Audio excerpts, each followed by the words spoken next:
Je suis pas un politicien, je suis un avocat, puis moi, je regarde ça comme une arrêt, tu sais, je travaille pour ça, puis quand je suis fini, et quand Alberta est indépendant, moi, je vais retourner à ma ferme puis jouer avec mes chevaux. I think that's exactly who we are not as a political party running this movement. I think this has come from the people, and that's the only way it's ever going to last. 3000 personnes se sont réunies hier soir à Calgary pour un rassemblement en faveur de l'indépendance de la province. Depuis plusieurs jours, il y a des gens qui font la file dans différentes municipalités en Alberta pour aller signer une pétition. Les organisateurs tentent de recueillir 178 000 signatures, ce qui permettrait d'organiser un référendum sur la question à l'échelle de la province. Pour nous aider à comprendre ce qui se passe, on se tourne vers Valérie Lapointe-Gagnon, qui est professeure d'histoire au campus Saint-Jean de l'Université de l'Alberta. Bonsoir. Bonsoir. Parlez-nous de tous ces gens-là. Qui sont-ils et pourquoi ils veulent se séparer du reste du Canada?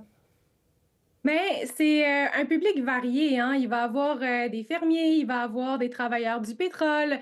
Bref, ça rejoint quand même une frange de la population. Ça rejoint davantage les gens dans les milieux ruraux que les gens dans les milieux urbains. C'est sûr que moi, je vous parle en direct d'Edmonton. En ce moment, c'est pas un mouvement qu'on voit beaucoup à Edmonton, mais Edmonton, c'est un peu différent du reste de la province, hein. On a un bastion NPD au centre-ville, on a l'Université d'Alberta, on a la fonction publique, et donc c'est un peu différent, mais c'est un mouvement qui rassemble une variété de personnes. OK. Est-ce qu'il y a des politiciens ou une espèce de parti politique qui est derrière ce mouvement-là? Il y a différents partis politiques qui militent pour l'indépendance en Alberta. Il y a le Parti républicain de l'Alberta. On a le Wildrose aussi, Independent Party. On a le Wildrose Loyalty Coalition. C'est un mouvement qui est très éclaté. Puis, contrairement à ce qui se passe au Québec avec la souveraineté, où là, vraiment, on a un porteur de ce dossier-là, ici en Alberta, il n'y a pas de porteur vraiment. C'est des partis qui sont relativement mineurs. Puis, on l'a vu dans des partiels récemment, même dans une circonscription qui historiquement a eu le seul député séparatiste de l'histoire de la province dans les années 80, Old Disbury. Il y a une partielle en juin, puis les partis séparatistes sont pas allés chercher plus de 20 de l'appui, hein. C'est la candidature conservatrice qui a remporté la partielle. OK, intéressant. On voit quand même tous ces gens-là aller signer des pétitions. On avait senti un certain apaisement dans les relations entre l'Alberta et le fédéral depuis l'élection de Mark Carney, mais ce message-là ne semble pas avoir percolé pour tout le monde. Il y a encore des gens très, très frustrés du fédéral, visiblement. Oui, faut dire que c'est une colère historique, hein.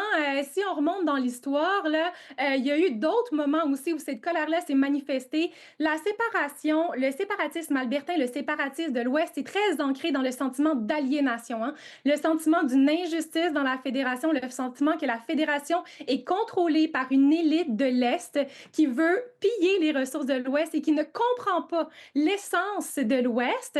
Donc, c'est ce sentiment-là qui alimente le mouvement séparatiste de l'Alberta.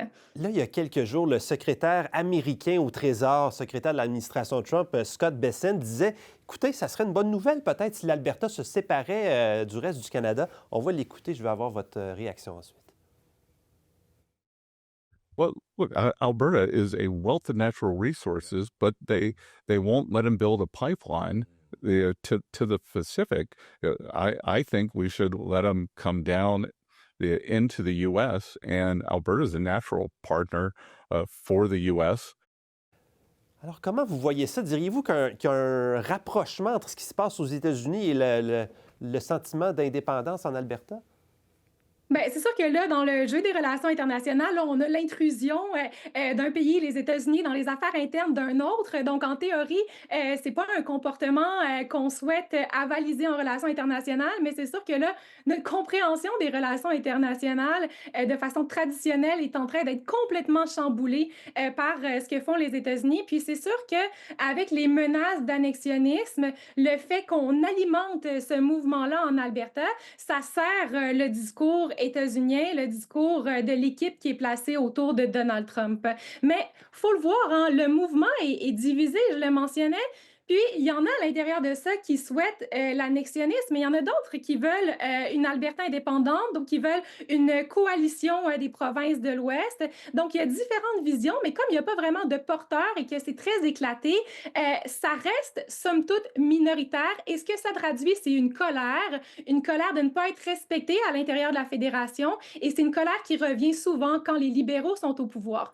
Puis, on l'a vu dans les derniers sondages, quand on posait la question si Pierre Poilievre avait été élu à la place de Mark Carney, on voit que ça s'effondre, le séparatisme albertain. Donc, c'est pas quelque chose qui repose sur un projet politique solide. C'est quelque chose qui a des racines historiques ancrées dans un sentiment de frustration, mais qui peut rapidement être renversé avec une transformation du jeu politique. OK, c'est vraiment très, très intéressant ce que vous dites. Là, selon vous, je parlais des 178 000 signatures nécessaires pour avoir un référendum. Là, ça ne veut pas dire qu'on va se séparer, mais juste pour organiser le référendum.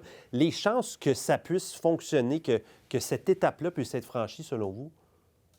Je pense que les chances sont relativement grandes, mais on l'a vu, on a eu une autre pétition à l'automne qui était la pétition Forever Canadian pour l'unité nationale qui est allée chercher plus de 450 000 signatures. Donc, le sentiment d'unité est fort aussi en Alberta, le sentiment d'être canadien aussi, d'être albertain et canadien, il est présent, mais je ne serais pas très étonnée qu'on aille chercher les signatures. Puis, il faut dire que la province a revu récemment la législation et ça prend beaucoup moins de signatures qu'auparavant pour avoir un référendum et on laisse plus de temps aussi qu'auparavant pour aller chercher les signatures. Puis c'est sûr que c'est un bon instrument, ça, on a vu Danielle Smith s'en servir, Scott Moe aussi du côté de la Saskatchewan. On brandit la menace séparatiste pour faire des gains du côté d'Ottawa et ça l'a mené à l'annulation de la taxe fédérale du carbone. OK, oui. Bon, en tout cas, ça va être une année très, très intéressante à suivre tout ce qui se passe en Alberta. On va certainement se reparler. Valérie Lapointe-Gagnon, merci beaucoup. Ça me fait plaisir.